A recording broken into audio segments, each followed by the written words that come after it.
در شهر جیزخ ازبکستان رئیس اداره انداز سرمفتشی نهاد را بی‌رحمانه لط و کوب کرده است. این حادثه در آخر سال گذشته رخ داده، تنها حالا به قبل روی آب برآمد.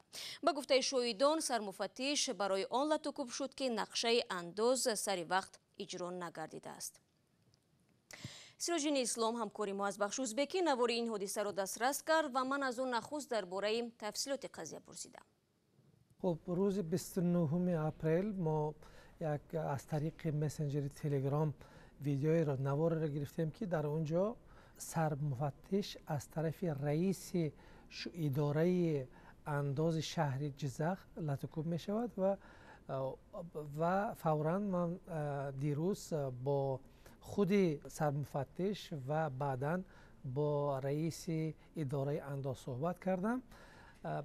راستش گویم خیلی خنده‌آورم بود، کارم از گریه گذشته است، برای همین میخندم. میگویم به نظر من خیلی ترسیده بود. وقتی که من به او گفتم که ویدیوها را در دست داریم، سرمفتش گفت که او را لط و کوب نکردن، این هزل متعایبه بود، این شوخی کردیم. گفت من گفتم آیا میتوانید مثلا شما را به عقب شما با پایش لگد زند و دو دفعه و رویتان شپاتی زند و به گردتان با مشت زند و این آیا میتواند شوخی باشد؟ گفت که البته بین دوستان این کارا می شود، ما همسال هستیم. گفت البته پس از آن من با خود رئیس اداره انداز صحبت کردم، اون نیز گفت که این گونه حادثه اصلا نبوده است و گوشه را ماند. پس از آن من چندین بار کوشش کردم ولی تلفنش قطع بود. معلوم است که این حادثه رخ داده است در آخرای ماه نوامبر. این بار اول نیست که در ازبکستان حالتهای شکنجه شدن زیردستان از سوی رهبریت رسانه‌ای می شود. چند پیش بدرفتاری و دغل‌گفتاری رهبر بخش معارف در نسبت دیرکتران مکتب‌ها در جامعه این کشور سر و صدا برپا کرد.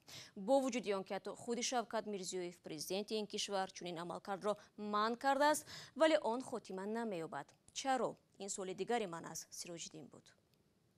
خب معلوم است، چون اسلام کریموف رئیس سابق ازبکستان بیش از 25 سال کشور را با یک افطاریتاریسم کل اداره کرد و این را نمیتونیم مثلا در یک سال یا 2 سال از بین ببریم و آنهایی که در سر قدرت هستند هنوزم همون خودکامگی را، همون رویه اداره کنی را ادامه دارند. خود شوکت میرزیویف نیز چندین بار تاکید کرد که ما باید آزادانه مثلا مناسبت کنیم. البته سختگیری لازم است ولی لط و کوب کردن، حقارت کردن، به حیثیت یک کس رسیدن خوب نیست. گفت و گفت که آنهایی که مثلا این گونه رفتار را مثلا انجام میدهند البته جواب خودشان میگیرند، ولی ما میبینیم که این کوشش های شوکت میرزیویف تا هنوز نتیجه نداده است و فکر نکنم که این در